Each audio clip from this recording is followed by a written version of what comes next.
ठीक है, ये डिफरेंट आईएसओ आपको करना है। Will take once again. ISO means क्या? International standard for organization. It was first time started in February 1947. So it deals with the standards. It is nothing but they lay down the standards for every industry. So independent non-government organization है. It is a spread. It is a present in the almost 163 countries. They have published around 19,500 standards for every industry. So headquarters of this ISO that is present in the Central Secretariat in Geneva Switzerland. Geneva में उसका headquarter होता है। Switzerland में Geneva है, वहाँ पे headquarter होता है। सो इंडिया में जो आईएसओ होता है उसको क्या बोलेंगे? BIS, bureau of Indian standard, ISO India. ISO 9000 deals with the quality management system. ISO 50,001 deals with the energy management. ISO 31,000 deals with the risk management. ISO 22,000 deals with the food safety management. ISO 3166 deals with the country code. ISO IEC 27001 deals with the information security management. ISO 2 lakh 121 deals with the sustainable. ISO 1400 deals with the environment management system. इसके ऊपर question आ चुका है। ISO 14,000 deals with the environment management. Okay, remember.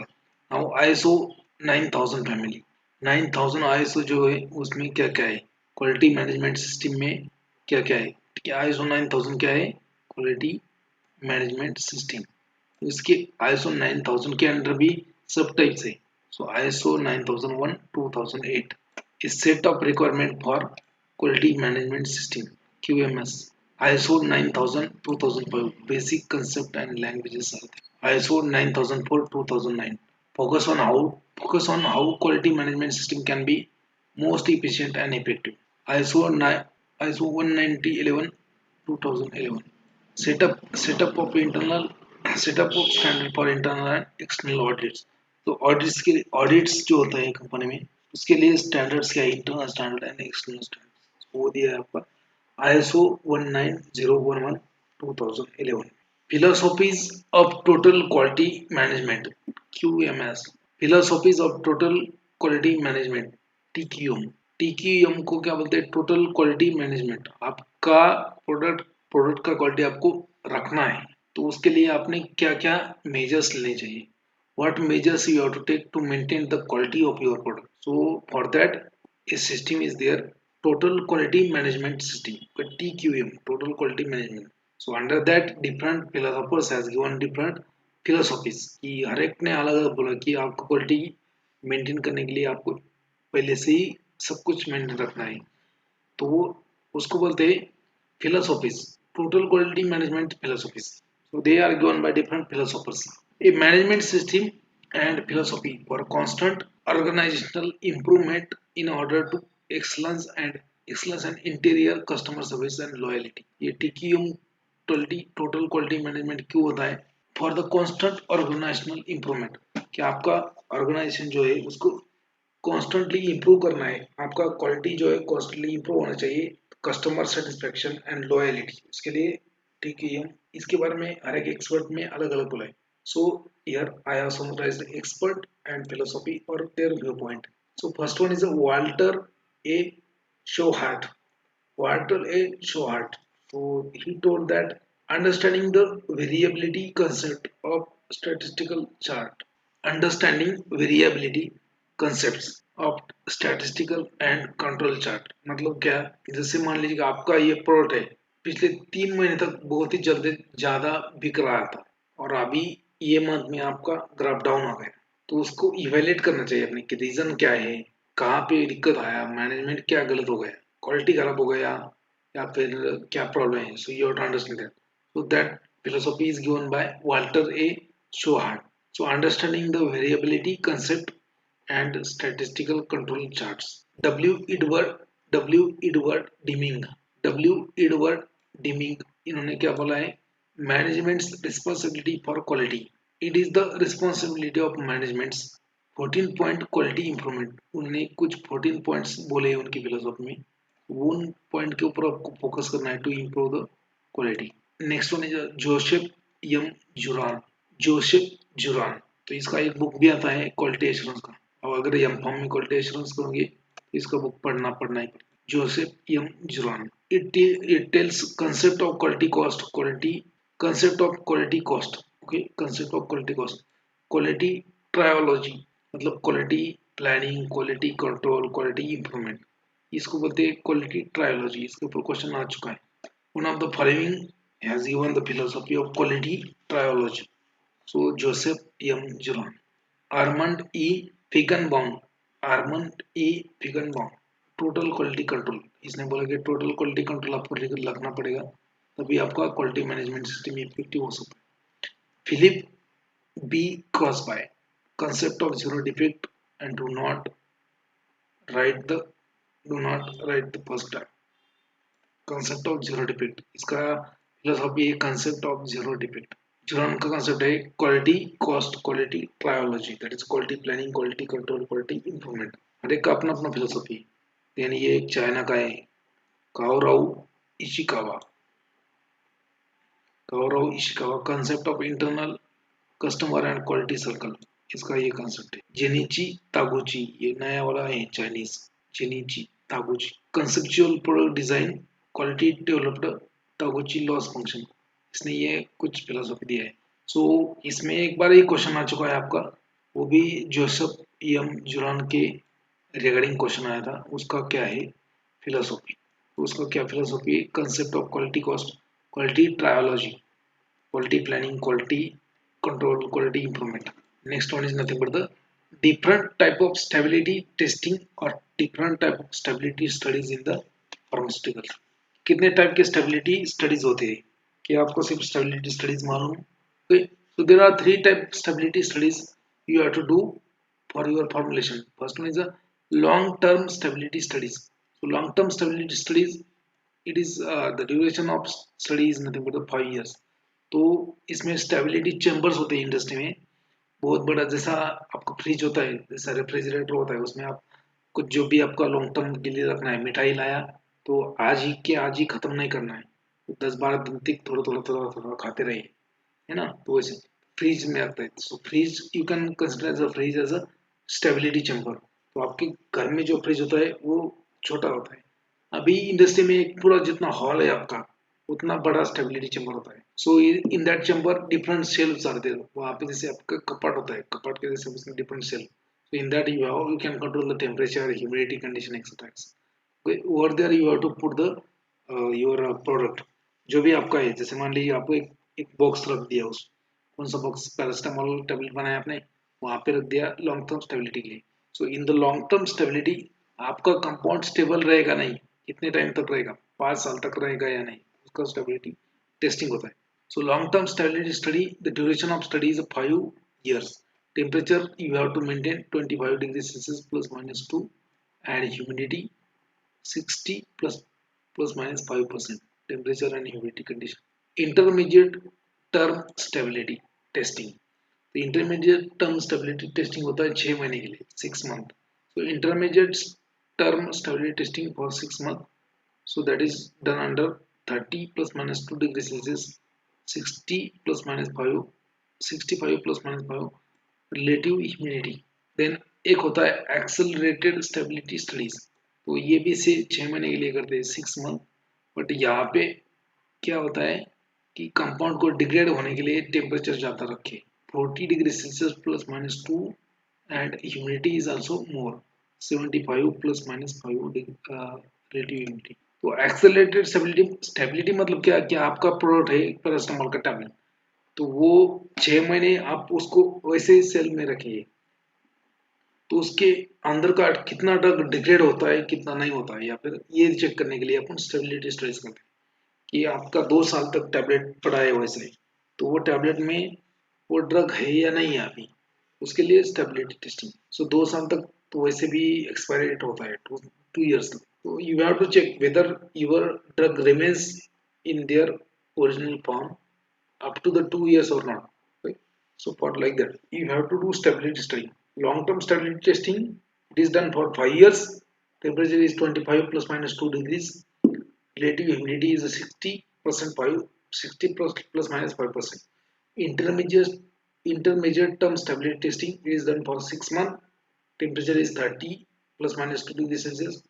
Humidity condition is 65 plus minus 5%. Accelerated stability studies is done for 6 months. Temperature is 40 plus minus 2%. Humidity is again more 75% plus minus 5%. Different climatic zones इसके ऊपर भी question आ चुके हैं, सो ये भी लेना है important है। Different types of climatic zones, तो क्लाइमेटिक जोन्स कितने होते हैं? जोन 1 2 3 4A 4B, ठीक है। मतलब ये देर आर 5 क्लाइमेटिक जोन्स, ये कितने 5 हैं। Zone 1 is known as a temperate climatic zone, मतलब क्या है, जैसे यहाँ पे इंडिया में क्या होता है कि मैक्सिमम टेम्परेचर कितना होता है 40 45, ठीक है, 40 तक जाता है मैक्सिमम टेम्परेचर यहाँ पे 40 डिग्री सेल्सियस 45 डिग्री सेल्सियस जाता है, ठीक है। और ठंडा कितना जाता है मैक्सिमम उसमें -10 डिग्री तक जाता है इंडिया में, -10। ऊपर अगर हिमालय में गए तो मैक्सिमम -15 तक जाता है, 20 तक जाता है। यहाँ पे इतना है। अगर दुबई में गए तो दुबई में क्या होता है कि वहाँ पे हॉट क्लाइमेट रहता है, टेम्परेचर ज्यादा रहता है। जैसे अफ्रीका में गए तो वहाँ पे अलग कंडीशन है, ऑस्ट्रेलिया में गए वहाँ पे कंडीशन अलग है। So depending on the climatic conditions of countries, so these countries are divided into different zones. So where temperature and humidity conditions are there.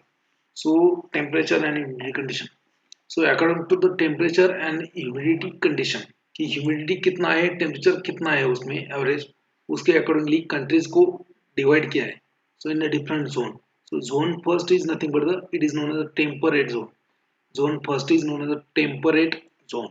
So in that you have 21 degrees Celsius and 45% relative humidity condition. यहाँ पे 21 degree Celsius का temperature रहेगा on an average, and humidity कितना रहेगा 45%। So it is known as a temperate zone. Zone 1 is known as a temperate zone. उसके under कौन से countries आते हैं? So like this USA, northern Europe and Russia. सो ये आता है आपका टेम्परेट जोन में। जोन नंबर सेकंड किसको बोलते हैं? Zone number second is known as a subtropical or Mediterranean zone. Subtropical or Mediterranean zone. So in that temperature is 25 degrees Celsius and humidity is 60%. Countries कौन सा आता है? Japan आता है, साउदर्न यूरोप आता है उसमें। Now third zone is known as a hot and dry zone. Question इसके ऊपर आ चुका है। Third zone is known as a hot dry zone. So here temperature is 30 degrees Celsius and humidity is a 35%. So इसमें आता है India and Iraq. India Iraq किस में आता है? Hot and dry climatic zone में आता है, जोन 3। थर्ड नंबर के जोन में हॉट एंड ड्राई, उसमें इंडिया इराक आता है, जिसमें ऑन एन एवरेज टेम्परेचर कितना होगा 30 and 35% humidity. Zone number 4A, इसमें इसको बोलते हैं hot humid tropical. Hot humid tropical, इसमें क्या आता है 30 degree Celsius temperature, 65 degree Celsius क्या रहेगा इसमें ह्यूमिडिटी। तो इसमें आता है ईरान एंड इजिप्ट। अभी जोन 4 बी इसको बोलते हैं हॉट एंड वेरी ह्यूमिड। तो इसमें 30 डिग्री सेल्सियस टेम्परेचर, 70% ह्यूमिडिटी। देखो ह्यूमिडिटी क्या है, अलग अलग है, टेम्परेचर अलग है। तो इसमें आता है ब्राजील एंड सिंगापुर। तो एक बार क्वेश्चन आया only once. So India comes under which climatic zone? India comes under climatic zone number.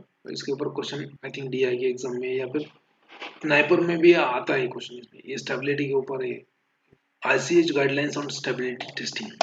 So Q1A-R2 stability testing of new drug substance and product। Q1R2 Q1A-R2। Q1A क्या है? Stability testing of new drug. Q1B क्या है? Photo stability studies for new drug product.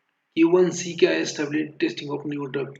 Dosage form नया है तो Q1C के accordingly stability test करना है। Q1D bracketing and matrixing design.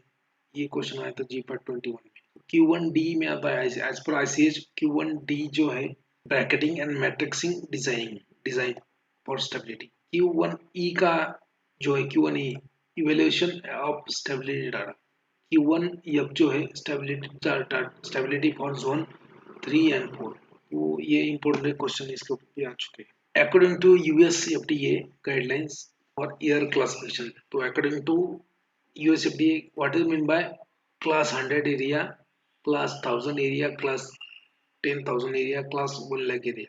तो clean area, classroom area, class 100 area, उसमें क्या है, नॉट मोर देन 100 पार्टिकल्स रहेंगे 0.5 माइक्रोन के, 0.5 माइक्रोन के पार्टिकल्स पर फीट क्यूबिक एरिया। एक फीट में 100 से ज्यादा पार्टिकल नहीं रहेंगे, that is a clean area known as a class 100 area. It is use for the aseptic filling and sealing. Limit क्या है इसका, micron, micrometre, feet cubic feet metre, MT, ये अलग है स्टैंड। आप ये छोड़ो, ये इसके बारे में मत देखो। सो 100 class means not more then 100 particle of 0.5 पर क्यूबिक फीट। और उसमें कॉलोनी फॉर्मिंग यूनिट कितना, मतलब बैक्टीरियल लिमिट क्या है, less than 1 colony forming unit, less than 1 bacteria. Then class 1000 area में not more than 1000 particle of 0.5 micron per cubic feet, उसमें bacterial limit है not more than 2 colony forming unit. Class 10,000 area मतलब वहां पे 10,000 not more than 10,000 particles per cubic feet. अभी देखो ये class 100 area aseptic filling and sealing, ये class 100 area for pre operation of aseptic operation, मतलब pre operation of aseptic filling and, ये क्या general purpose operation. Class 1 lakh area मतलब not more than 1 lakh particles per cubic feet of 0.5 micron, उसमें bacterial colony forming unit होगा less than 25 bacterial colony forming. ठीक है, तो grade A, grade के accordingly भी उसको क्लासिफाई किया जाता है। डब्ल्यूएचओ क्या करता है कि यूएसएफडीए जो है वो according to the class 100 class classify करता है।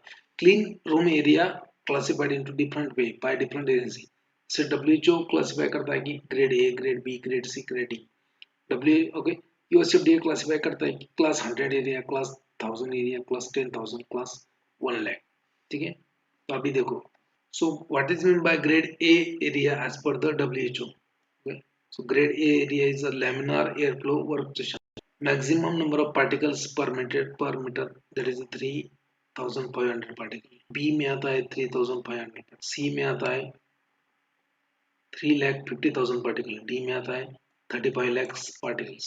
तो ये ग्रेड ए का एरिया किसके लिए यूज करते हैं, aseptic preparation and filling। Class B का area background room condition for activities requiring grade A, मतलब ग्रेड ए में जाने से पहले जो ऑपरेशन है वो ग्रेड बी में करना है, बाद में ग्रेड ए में जाना है। Now C class area preparation of solution to be filtered. Class D area handling of component after washing, इसके लिए यूज करते हैं। कभी कभी इसके ऊपर क्वेश्चन आ जाता है तो आपको होना चाहिए।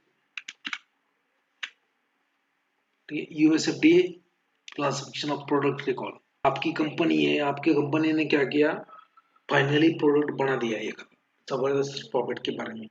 आपने क्या किया कि प्रॉपरली उसका टॉक्सिसिटी स्टडी नहीं किया, कि आपने जो आपको रिस्पॉन्स आया दे दिया, बट जब बहुत सारे पॉपुलेशन में आप आपका ड्रग यूज कर रहे हैं, तो क्या अभी जैसे कोरोना वायरस में एक न्यूज आई थी, मतलब वो न्यूज सही नहीं थी लेकिन बोला था कि अगर ये वैक्सीन लेंगे तो ब्लड क्लॉटिंग हो जाता है बॉडी में, है ना, हार्ट में। तो ये वो फेक था। उसकी वजह से अगर ऐसा कुछ दिखा तो क्या करना पड़ता है, you have to recall your product from market. Suppose आपका कंपनी है, आपने कंपनी में एक ड्रग मैन्युफैक्चरिंग किया, वो अभी अप्रूव हो गया, अभी मार्केट में है, लेकिन मार्केट में जाने के बाद में जब बहुत ज्यादा पॉपुलेशन ने उसका यूज किया तो उसका बहुत ही सीवियर एक एडवर्स इफेक्ट आया, जिसकी वजह से आदमी, जिसकी वजह से पेशेंट मरने लगे।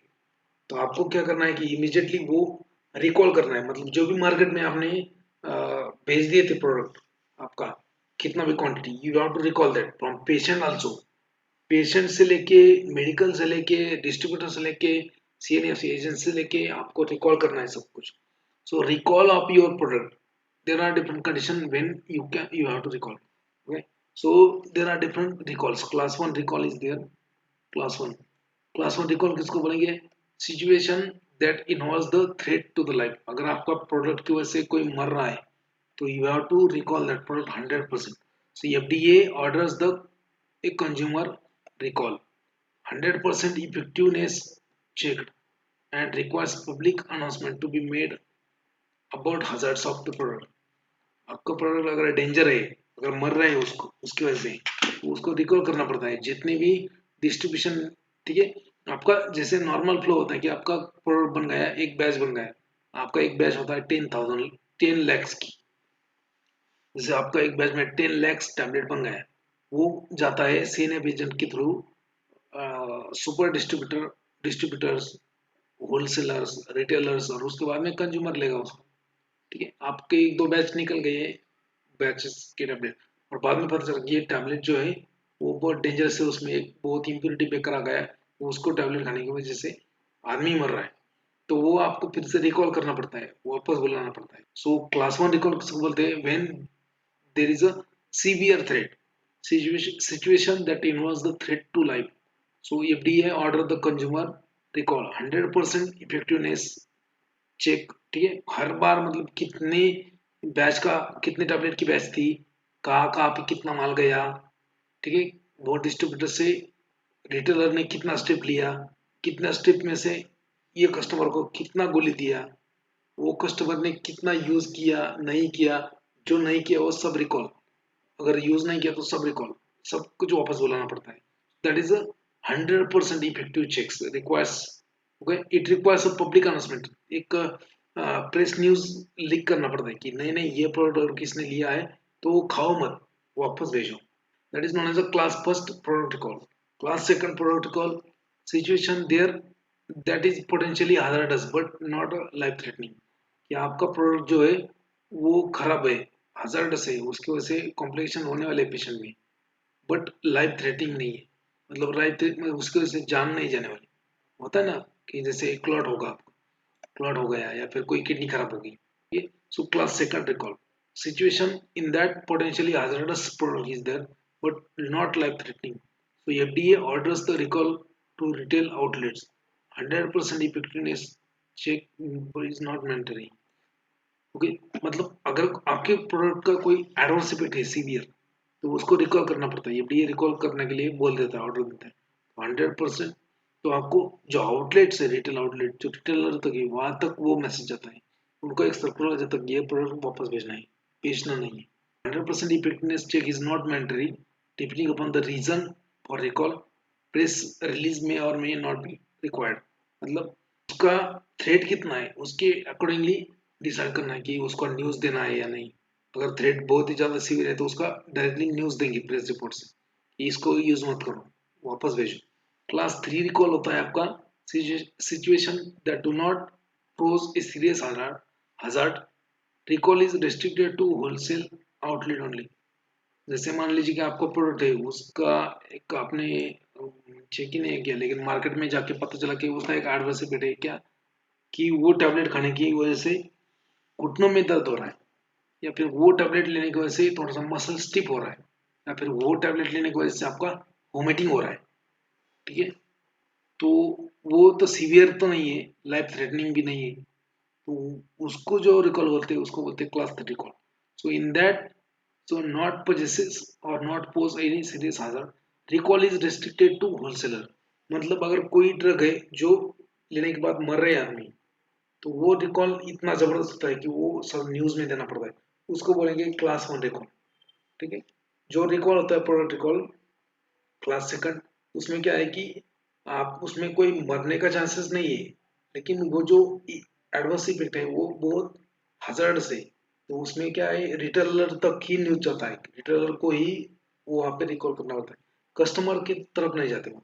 जो पहले रिकॉल में क्या होता है कि इवन रिटेलर ने किसको बेचा है, कि कौन पोटेंशियल पेशेंट था, उसने कितना यूज किया, जितना यूज नहीं किया उतना वापस लेके उसको उससे भी वापस लेके आएंगे। क्लास सेकंड में सिर्फ रिटेलर तक जाएंगे, मेडिकल वालों के तक ही जाएंगे, वहां से लेके आएंगे। और क्लास 3 में मेडिकल वालों तक भी नहीं जाते, वो सब होलसेलर वालों के पास जाएंगे, उसके पास जो स्टॉक पड़ा है वो सब वापस लेके आएंगे। So class 1 recall, class 3 recall, class 2 recall, class 3 recall. ठीक है, ठीक है।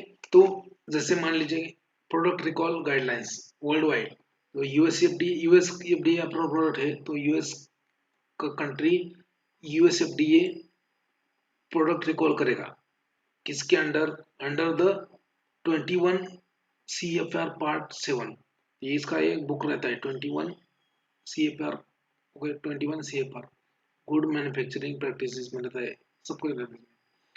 Under part 7 guideline under 107 and 1200, इसके अंडर प्रोडक्ट का रिकॉल करेगा वो USFD.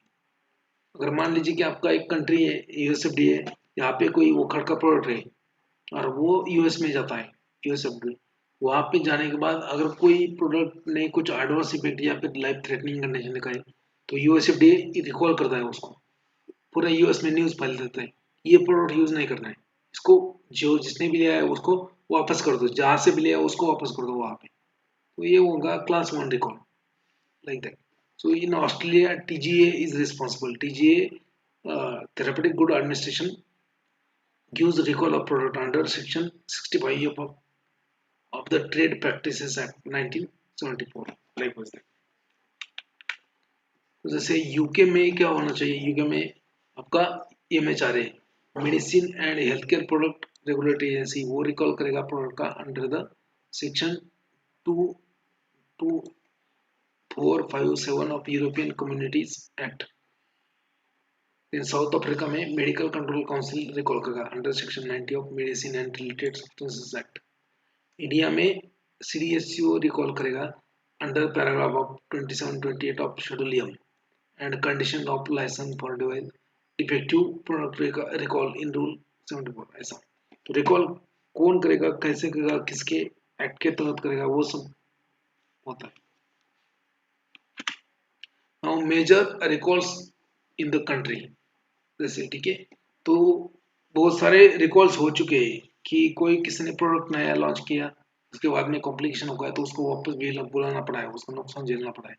Recently last year corona के पहले ये रिकॉल हुआ है, कौन सा, ये वाला रेंटेडिन, ये वाला रिकॉल कोरोना के पहले हुआ है। ओके, सेवरल कंपनीज ने ये रेंटेडिन ड्रग्स जो बनाते थे उसने ये सब रिकॉल किया वापस बोल रहे क्यों, ranitidine is an antacid, okay category है उसका एंटासिड। रिकॉल का ईयर क्या था 2019, मैंने क्या बोला आपको, कोरोना के पहले, बिकॉज ऑफ कार्सिनोजेनिक इम्प्योरिटी, एक इम्प्योरिटी था उसमें कार्सिनोजेनिक, उसको बोलते हैं नाइट्रो, ओके उसको बोलते हैं nitro sodium methylamine, nitro sodium methylamine, that was a carcinogenic impurity, इसमें एक कैंसर प्रोड्यूसिंग इम्प्योरिटी था डिग्रेडेशन के बाद में, nitro sodium, okay nitro sodium methylamine, nitro sodium methylamine. तो ये and found at the level of crossing of USFD limit, USFD के limit के बाहर ये इम्प्योरिटी टैबलेट में पाया गया तो उसको यूएस ने रिकॉल किया था, रेंटेडिन को सबको रिकॉल किया था, जितने भी इंडियन वाले थे इंडियन मैन्युफैक्चरर, उसका उनको बहुत सारा नुकसान हुआ था क्यों, सब प्रोडक्ट रिकॉल आया था, वापस आया, बिकॉज यूएसएफडी ने क्या किया, ये फाइंड आउट किया कि इसमें क्या है, ये जो इम्प्योरिटी है कैंसर कॉजिंग इम्प्योरिटी वो ज़्यादा लिमिट से बाहर है, उन्होंने लिमिट दिया हुआ रहते 0.011 ppm, उससे ज़्यादा है, उससे ज़्यादा पाया गया ये इम्प्योरिटी और उसको वापस बोल रहा है। इसके रिगार्डिंग नाइपर में क्वेश्चन भी आया था, ठीक है। अभी फेनफ्लोरामाइन फेंटिरामाइन ड्रग्स है, उसको मैन्युफैक्चरिंग करने वाले एक कंपनी है वेल्थ आयरिस्ट, ये इसका यूज होता है एंटी ओबेसिटी, इसको रिकॉल किया गया था 1997 में because of reporting of valve defect, इसको ये हार्ट के ऊपर आपका एडवर्स इफेक्ट कर रहा था, हार्ट वाल्व डिफेक्ट की वजह से उसको रिकॉल किया गया था। Fenfluramine phentermine, phenylpropanolamine maleate, okay phenylpropanolamine maleate, ये जो क्या है, ये सर्दी में यूज करता है आपको, प्रोपोलामाइन कंटेनिंग ड्रग्स, तो ये बहुत सारे कंट्रीज में इसका रिकॉल हुआ था। तो ये इसका यूज क्या है, डीकंजेस्टेंट मतलब सर्दी, इंसिडेंट ऑफ हिमोरेजिक स्ट्रोक, तो ये बहुत सारे रिपोर्ट आ गए थे कि ये ड्रग फिनाइल प्रोपोलामाइन ये क्या करता है, ब्लड क्लॉट करता है ब्रेन में, उसकी वजह से क्या हो रहा है आपको, पैरालिसिस का अटैक आ रहा है, स्ट्रोक हो रहा है, सो ये रिकॉल किया था। देन बायकॉल नाम का प्रोडक्ट है, उसमें ये बनाती थी Bayer company, anti cholesterol level, drug का कोलेस्ट्रॉल लेवल पर कम करने वाला ड्रग था, 2001 में उसका रिकॉल आया था। डेथ लिंक्ड टू रेप्टोमाइलोसिस, ये लाइक वाइज डेथ, ये सब ड्रग कुछ इम्पोर्टेंट नहीं याद करना, लेकिन इसके ऊपर एक क्वेश्चन आता है इसलिए मैंने वो रखा है।